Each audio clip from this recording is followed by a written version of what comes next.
Good morning ulit mga kapanyero. Yun po si Panyero Jolly. Nagpapala. Hinihintay yung dalawang trailer. Ang makina niya ay tubig lang. Makikita nyo mamaya yung trailer na pinanghahakot sa kariton sa trailer. Yan, buhangin. Libre yan. Oh. Pansamantalang nagbablog ako dito dahil kukuha nga ako ng labong. Bibenta ko sa market. Mga 5 sako lang na labong. Pwede na yun, mga bayad doon, mga 2,000. Ganyan lang ang kita namin dito sa ano. Kumikita kami dito sa bukid.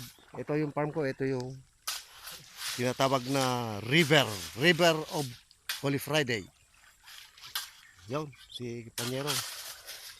Yung kinukuhang buhangin na yan, magpapatayo si Engineer Pukol Ray ng 3 palapag. Dito nilang kinukuha yung buhangin. Yan. Maraming pinatayo na bahay yung kinukuha na rito na buhangin. At ito pa. Maraming mga suso dito. Yan, tingnan mo.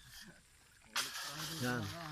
Mga 5 sako lang ang kukunin na suso dito at ibebenta sa Balintawak. Mga kapanyero, yan, maraming suso dyan. Okay. Suso.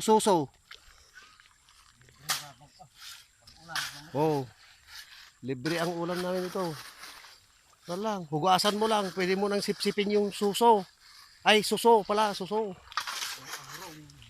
Yan, agurong ang tawag namin doon. Yan ang pinangkakuha nila, yan, libre yan, walang krudo. May ecological waste management yan. Walang maamoy na usok. Yan. Oh, tignan mo yung bucket niya. Bilis. Yan kaagad. Isang trailer na naman yan. Kumikitang kabuhayan. By the way, magpapaalam muna si vlogger Panyero. At itutuloy natin mamaya. Bye-bye. Yan, sign.